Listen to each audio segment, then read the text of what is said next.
de ne pas se dire que c'est une fatalité. Après la première mauvaise note, ça y est, c'est fini, je retourne au pays, je vais pas y aller. Non.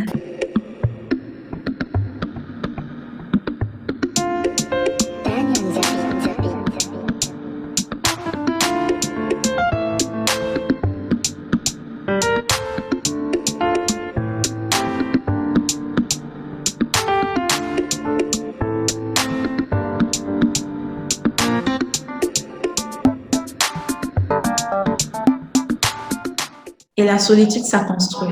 Ça construit en réalité. Ça permet de se reconnecter avec soi-même. Donc, voilà un peu. La toute dernière question, c'était quels sont les conseils que tu pourrais donner à quelqu'un qui nous suit, ce lycéen sur le point d'avoir son bac, qui projette voyager pour ses études? Quels sont les conseils que tu pourrais lui donner, les choses que tu aurais aimé savoir ou bien aurais aimé faire avant de pouvoir voyager pour tes études? Okay. Moi, je dirais la première chose que je dirais, c'est profite de tes parents, profite de ta famille, profite avec eux, passe du temps, enfin passe vraiment du temps avec eux, parce que le truc c'est que même si après tu reviens, ce sera plus du tout la même chose en fait. Enfin, tu vas finir tes études, tu vas revenir, tu seras dans la vie active, etc. Il y aura plus, pas cet attachement, mais il y aura plus ce truc-là, en fait, avant que tu ne quittes. Donc, vraiment, pendant cette période-là où on est encore lycéen, on est encore dans la maison familiale et tout, profiter à fond, leur demander de faire des activités avec eux, vraiment, voilà, passer du temps avec eux, passer du temps dans la prière avec eux, apprendre le maximum d'eux. Parce que moi, je me suis rendu compte que j'avais pas assez tiré en fait d'eux. J'avais pas assez pris et c'est même là que je rattrape certaines choses, mais lorsque vous êtes sur place, vraiment profitez de poser des questions sur leur manière de voir la vie, leur des questions sur leur histoire, sur tout, mais vraiment sur tout type de conseils qu'ils peuvent vous donner en fait, et tirez tout ce que vous pouvez avant de les quitter en fait. Faites-leur autant de câlins que vous voulez. Faites-leur autant de câlins que vous voulez, mais ne quittez pas avant d'avoir fait tout ça, avant d'en avoir eu too much. Voilà. Donc ça, c'est le premier conseil que je donnerais. Et le deuxième, c'est qu'avant de venir, il faut se fixer un projet professionnel, c'est-à-dire ne pas juste venir parce que c'est à l'étranger, mais vraiment fixer quelque chose, c'est-à-dire se dire, OK, moi, voici là où je veux me voir dans 10 ans, voici là où je me vois dans 5 ans, voici le type de métier que j'ai vraiment envie de faire, voici là où je veux aller. Ça peut être vague, mais il faut déjà avoir au moins quelque chose de sorte à ce que quand vous choisissez votre filière, quand vous choisissez ce que vous allez venir faire ici, que ce soit quelque chose dans lequel vous allez vous investir. Parce que si vous ne vous investissez pas, ce sera pas facile en fait. C'est plus facile de s'investir, de se donner vraiment à fond dans quelque chose qu'on aime réellement que de se donner à fond dans quelque chose qu'on n'apprécie pas. Donc vraiment, il faut faire le long terme. Faut pas juste se dire, bon, allez, je vais partir juste à l'étranger, point barre, quelle que soit la formation. Non, faites-vous un véritable projet professionnel. Il peut arriver que vos programmes puissent changer en arrivant, mais essayez vraiment d'avoir au moins une ligne directrice, quelque chose qui vous permette d'avoir une vision sur le long terme. Et comme ça, quand vous arrivez, vous savez que de un, vous ne pouvez pas être distrait par n'importe quoi. C'est-à-dire que lorsque les gens, enfin, vont vous appeler, vont vous dire, OK, on y va. Ça, ce sera le troisième conseil. OK, on y va faire ci, faire ça. Vous savez très bien pourquoi vous êtes là. Vous savez que vous êtes en train de viser le long terme. Vous avez une vision. Donc, vous pouvez pas faire n'importe quoi, en fait. Vous menez une vie une vie alignée, en fait, à cette vision-là que vous avez. Et justement, le troisième conseil, c'est savoir s'entourer des bonnes personnes. La Bible dit que les mauvaises compagnies corrompent les bonnes mœurs. Donc, il faut vraiment savoir qui sont nos amis. Même, ils peuvent ne pas être des chrétiens. Enfin, moi, j'ai pas que des amis chrétiens. Ça peut être nos amis de l'université, nos camarades, tout ça, vraiment savoir les choisir, observer d'abord comment est-ce que cette personne vit. Est-ce que c'est une personne qui a les mêmes valeurs que moi? Est-ce que c'est une personne qui sait où elle va? Est-ce que c'est une personne ou c'est une personne qui vit juste comme ça, qui a, enfin, voilà quoi, qui a des valeurs différentes de ce que moi je prône. Vraiment observer les gens autour de nous et savoir s'allier aux bonnes personnes, savoir être dans le bon environnement. Ça peut être une église, ça peut être une association, ça peut être quoi que ce soit, mais vraiment savoir s'entourer des meilleures personnes et des bonnes personnes. Et comme tu le disais aussi, ne pas rester dans sa bulle, en fait, vraiment aller vers les gens, poser des questions aux gens qui nous ont précédés. Parfois même, moi, ce que je faisais sur LinkedIn, c'est que j'essayais de voir qui étaient les étudiants qui étaient dans ma classe avant et leur poser quelques questions, leur demander, voilà, l'examen de l'année dernière, à peu près, qu'est-ce que c'était, etc. Ou parfois, c'est d'autres personnes qui ont des informations sur ça.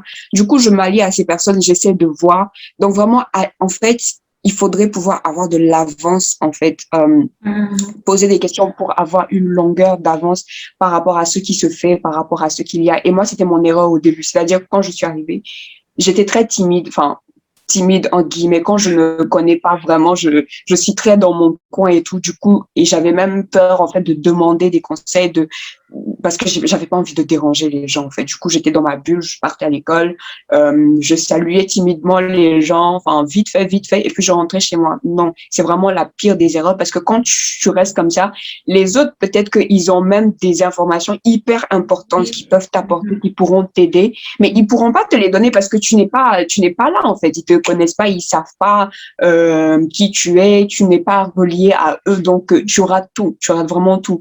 Donc vraiment, la première des choses, c'est arriver, chercher à savoir, voilà, qui fait quoi dans cette école, qui sont les étudiants qui maîtrisent vraiment le milieu, qui s'y connaissent vraiment, et leur poser des questions. L'année dernière, comment ça s'est passé? L'examen passé, comment c'était? Comment est-ce que vous fonctionnez ici? Pour le déjeuner, comment vous faites d'habitude, etc. Vraiment retirer le max d'infos pour pouvoir avoir une longueur d'avance.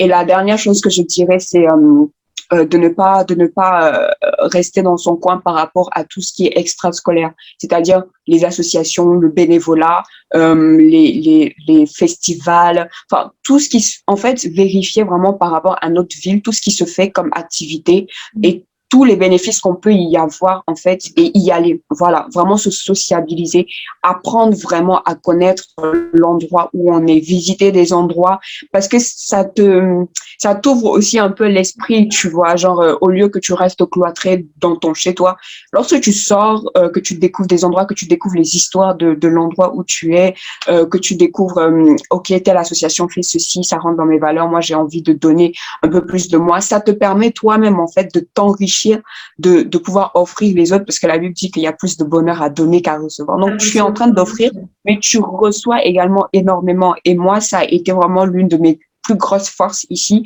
c'est que quelques années après, quand je suis arrivée, j'ai découvert de super bonnes associations. Je me suis dit, bon, allez, je fonce dans le bénévolat et j'ai découvert de belles personnes, mes plus belles rencontres, des personnes qui m'ont après même aidé dans mon domaine professionnel, etc. Donc, vraiment, c'est ça, explorer. C'est-à-dire, c'est vrai que quand on quitte la maison familiale, on se dit on va à l'aventure, mais quand on arrive, on est confronté à des défis qui font que finalement on reste cloîtré dans notre coin et on ne va plus à l'aventure comme on le désirait vraiment. Donc vraiment, c'est de pouvoir dépasser cette phase de ah ouais, je savais pas que c'était ça, je savais pas que j'allais me confronter à ça. Mais dépasser ça et dire, OK, je me suis confrontée à ça, mais malgré ça, quand même, je vais aller à l'aventure, je vais aller explorer, je vais aller découvrir des choses que je ne connaissais pas. Parce que finalement, la richesse du voyage, c'est ça. C'est pas juste les études, c'est pas juste le fait de quitter les parents, mais c'est de pouvoir s'enrichir en apprenant, en fait, sur place d'autres manières de faire, d'autres manières de vivre. Ça ne veut pas dire que tu renies ta manière de vivre. Moi, je suis sénégalaise, je suis africaine. Ma nostalgie, c'est de pouvoir me retrouver manger autour d'un repas, autour du même bol. Mais j'apprends également que chacun son assiette et chacun sa fourchette et chacun ses couverts, tu vois. Donc, c'est tout simplement apprendre des autres sans pour autant se renier soi-même, en fait. Et c'est ça qui enrichit la vie. C'est ça qui apporte un peu d'épanouissement, justement, à la vie, parce que tu as le côté difficile, ok, mais de l'autre côté, tu sens que, ah ouais, il y a beaucoup de choses que j'apprends, il y a beaucoup de choses que je découvre. Waouh, c'est différent de ce que je connaissais et ça ouvre même ton intelligence de façon générale, quoi. Donc voilà. Des belles choses. En tout cas, merci beaucoup. En tout cas, même moi, tu m'as enrichi aujourd'hui. Il faut savoir qui on est, de quel background tu es issu.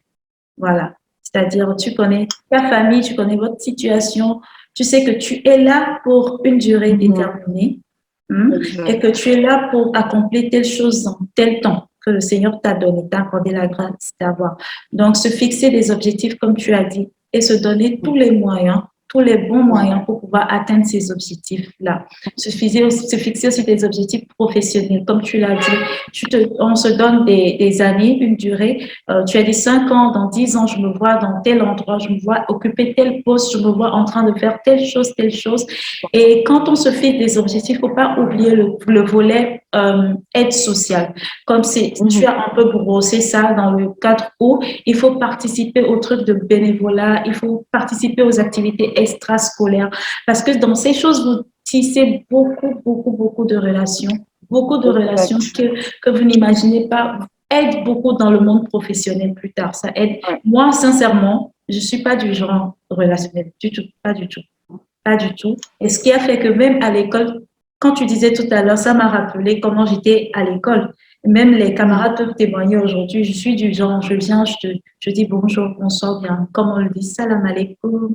Et ils vont te taquiner un peu, mais toi, tu parles pas wolof, tu veux pas apprendre et tout.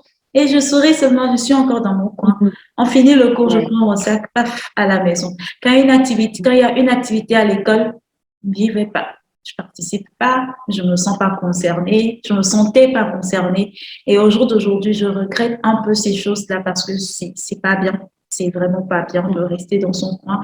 Enfin, faut pas aller chercher des problèmes, des soucis, mais autant que possible, quand on peut participer à une activité pour gagner en expérience, pour s'enrichir sur le plan culturel aussi, il faut participer. Franchement, il faut passer. Moi, j'encourage à participer. C'est malheureux, c'est maintenant que moi, je me rattrape un peu à la fin d'études, mais bon, voilà un peu. Jamais trop tard. C'est ça. Et puis, l'autre point, je dirais Josué 1:8 qui dit que ce livre de la loi ne s'éloigne point de ta bouche, médite de jour et nuit et applique tout ce qui est écrit afin. C'est ainsi que tu réussiras dans tes entreprises, c'est ainsi que tu auras du succès. Donc, le conseil, c'est quoi? Basez-vous sur la Bible. Quand vous entendez des conseils, vous voyez des situations, des choses qui se passent, qu'est-ce que ma Bible me dit par rapport à telle situation? Les études, tu l'as souligné, tu as dit quand ça va pas. Qu'est-ce que la Bible te dit? Nous sommes des enfants de Dieu. Je parle pour les chrétiens. Je suis sûre que c'est pas forcément les chrétiens qui vont suivre cette vidéo, mais je parle pour les chrétiens. Qu'est-ce que la Bible nous dit par rapport à qui nous sommes en Christ? La Bible a dit nous sommes plus que vainqueurs parce que Christ habite en nous. Donc, chaque fois que les mauvaises pensées, les pensées décourageantes viennent à nous, il faut qu'on rejette, qu'on puisse refouler ces pensées-là par la parole de Dieu. S'accrocher vraiment au Seigneur. S'accrocher au Seigneur. Tu as brossé cela. Tu as dit, c'est pas n'importe quelle relation qu'il faut tisser. C'est pas dans n'importe quel groupe, c'est pas n'importe quel groupe qu'il faut intégrer. Il faut savoir reconnaître. D'abord, je pense que si on connaît son identité, c'est plus facile au fait. Si tu connais tes identités, ton identité, tu connais ton objectif, c'est plus facile pour toi de ne pas te laisser entraîner. Donc, c'est ça. Faut pas se laisser entraîner parce que tu pourras facilement, en un clin d'œil, perdre de vue ton objectif et te retrouver à faire autre chose. Ne pas rester dans son coin, ne pas rester dans sa zone de confort. J'ai lu un truc sur ton statut la dernière fois. Si tu restes dans ta zone de confort, tu ne pourras pas accomplir ce pourquoi Dieu t'a envoyé sur cette terre. Il faut apprendre à sortir de sa zone de confort. Moi, je dirais que ma zone de confort, c'est rester dans mon coin, c'est ne pas du tout être dérangé par qui que ce soit, voilà, ne pas aller vers les autres. Donc, il faut qu'on apprenne à sortir, à quitter notre zone de confort pour pouvoir avancer, évoluer dans la vie. Je dirais que même cette émission, cette vidéo que je fais avec toi, je suis sortie de ma zone de confort en fait, parce que c'est vraiment pas facile pour moi de faire ça. Mais bon, je rends grâce à Dieu qui fortifie. La Bible dit qu'on peut tout par celui qui nous fortifie. Donc, chaque jour, ceux qui me connaissent savent que c'est ça mon verset phare. En fait. Tout le temps, quand tu dis, allez, je dis, hey, je peux tout par celui qui me fortifie. Amen. Amen. Tout le temps, c'est ça. Donc, voilà un peu les conseils. Et puis, ce que j'aurais aimé avant de venir à l'étranger, quand tu vis en famille et que tu voyages à l'étranger pour tes études, quand tu retourneras au pays, ce ne sera plus jamais pareil. Jamais. Jamais pareil. Ce ne sera plus jamais pareil. Les conseils que les parents nous donnaient quand on faisait comme ça, oh bof. C'est ici que je me suis rendu compte qu'en réalité, les conseils que ma maman me donnait là, que je faisais comme ça, en réalité, je les gardais en fait. C'est ici que les conseils me revenaient. Ma fille ne fait pas ci, ma fille, on ne fait pas comme ça, on fait... Ah, sincèrement, si je pouvais retourner genre en arrière, Si je pouvais retourner en Mhm. arrière, ça allait être trop, trop, trop cool. Mais bon, ainsi va la vie et on Ouais, apprend au fur et à mesure. Euh, ouais. voilà. Ce que Il tu faut dis, c'est très, s'efforcer très à. important. Mhm. Les conseils des parents, enfin, quand on est avec eux, on se rend pas compte de la pertinence. Quand on est avec eux, quand ils parlent, on se dit, oh, c'est encore lui, il dit Voilà. encore la même chose. Oh non. On Mhm. a l'impression qu'ils veulent nous priver de quelque chose, mais c'est quand on arrive sur place devant les réalités qu'on se rend compte que, ah, en fait, quand nos parents nous conseillaient, et moi, je bénis vraiment la vie de mes parents, parce que quand j'étais sur place, je me disais, ils me privaient de certaines choses et tout, ils veulent pas me laisser vivre, nanana. Mais quand je suis arrivée et que j'ai vu les réalités, je me suis rendu compte que, attends, je vais réécrire tous les conseils que mes parents m'ont donnés. Ils C'est ça. savaient très bien, ils m'ont devancé sur la terre, ils m'ont devancé Mhm. dans la vie. Ils savent très bien pourquoi ils me disent ne fais pas ci, fais ça, fais ça. Et aujourd'hui, enfin, vraiment, genre, je cours derrière leurs conseils. J'écoute, en fait, ce qu'ils disent et je me dis, enfin, s'ils sont là avant moi, s'ils m'ont dit ça avant, c'est que il faut que j'écoute en fait, il faut que j'obéisse, même je ferme mes yeux et j'obéis tout simplement, que ça me plaise, que ça ne me plaise pas, j'obéis tout court et puis voilà, et puis c'est tout. Et je pense que ça c'est vraiment un truc hyper important de pouvoir noter en fait les conseils que les parents nous donnent, les écouter, leur redemander, leur reposer des questions parce que par exemple moi quand je suis arrivée, mon père, tu vois, mon père il n'est pas en mode bon allez tout le temps je vais t'appeler pour te redire la même chose, tu vois. Genre il s'est dit ok c'est bon, elle est partie maintenant, elle est autonome, elle vit sa vie tranquille, donc je la laisse faire son cursus, faire ses expériences, mais à nous en fait de leur montrer que non non j'ai pas, ok d'accord je suis maintenant ailleurs, je ne suis plus avec vous et tout, mais je vais retirer encore de vous le max de conseils possible, je vais pas vivre ma vie tout seul dans mon coin, je vais vous reposer plein de questions, je veux que vous me rappeliez tout ce que vous m'avez dit et que je puisse les garder vraiment. C'est comme quand la Bible dit, mon fils, note l'instruction de ton père, de tes parents, ne t'en éloigne pas. Et c'est vraiment ça, ne pas s'éloigner des instructions de nos parents, les noter quelque part, les lire, les relire, leur reposer des questions, leur redemander de dire la même chose, même s'il faut le En dire tout cas. plusieurs fois, pour qu'ils comprennent que c'est déterminant pour nous, en fait, tu vois. Donc, c'est ça. Et l'autre chose aussi que je voulais rajouter, c'est d'avoir des mentors aussi sur place, d'avoir des Oui. personnes qui sont un peu, enfin, des grands frères, des grandes sœurs. Moi, j'ai pas, par exemple, je suis l'aîné de ma famille, donc j'ai pas un grand frère ou une grande sœur à qui je peux vraiment poser des questions. Donc, ce que j'ai fait, je me suis rapprochée des personnes qui étaient un peu plus âgés que moi. Voilà, et je les ai pris en fait comme mes grands frères, mes grandes sœurs aujourd'hui, ce sont des personnes que j'appelle des yaya.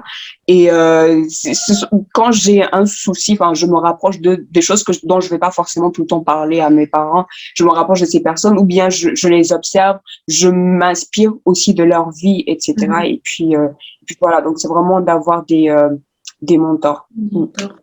Les mentors. Il faut Mm. savoir choisir ses mentors aussi, hein.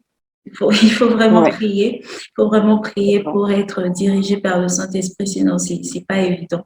C'est pas du tout ouais. évident. Voilà, Mm. disclaimer, disclaimer. On dit pas que étudier à l'étranger, c'est forcément rencontrer des difficultés, c'est forcément relever des Non, défis sur défis. Il y a le bon côté aussi. En tout cas, il y a plein de choses très agréables qu'on vit à l'étranger. Et ah oui. moi, franchement, si on me disait reste chez toi, étudie ou voyage pour étudier, je vais encore mille et une fois Ouais, choisir de ouais. voyager.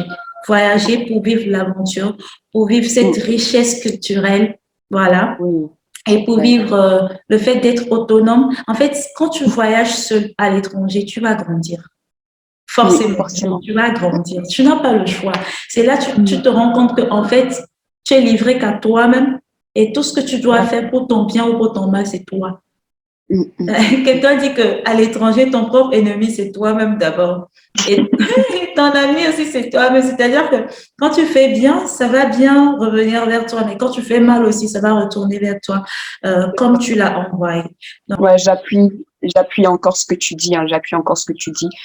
Mais enfin, il faut pas qu'il y ait de la peur, en fait, de la crainte. Non, au contraire, c'est de belles aventures, c'est de la découverte de soi-même. En fait, pour moi, voyager, c'est de découvrir soi-même, mais autrement, en fait, se découvrir dans le regard d'une autre culture, se découvrir dans le regard d'autres types de personnes.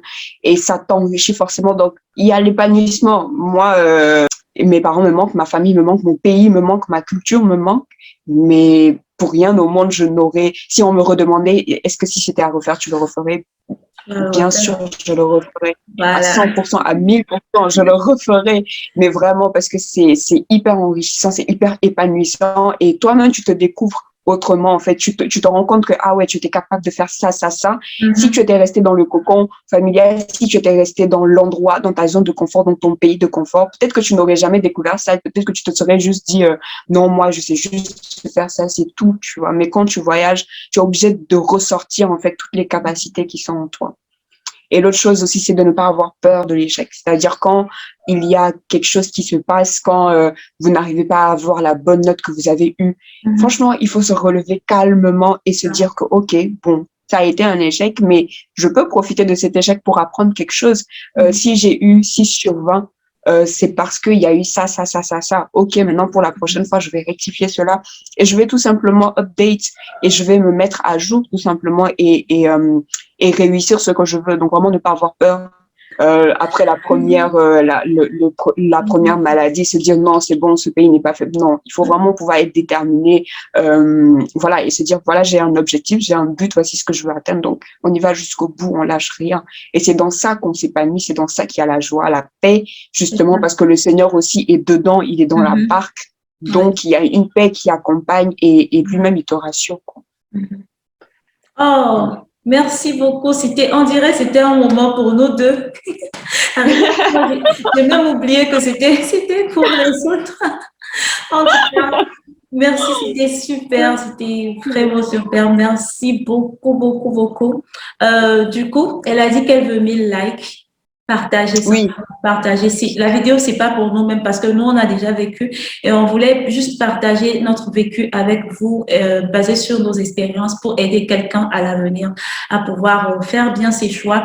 Et ça me rappelle quelque chose. Quand vous choisissez votre filière à l'étranger pour aller étudier, prenez le soin de bien vous renseigner sur ce que vous partez faire. Est-ce que ça se trouve réellement là où vous partez? Parce qu'il y a plusieurs personnes qui viennent sur le terrain et qui se rendent compte que ce qu'ils viennent faire en réalité n'existe pas dans l'université dans laquelle ils sont venus. Donc, prenez bien le soin de bien vous renseigner. Il ne faut pas avoir de faux renseignements parce qu'il y a des faux renseignements. Ça, c'est notre parenthèse. Il y a des faux renseignements, vraiment de faux renseignements. Prenez bien le soin.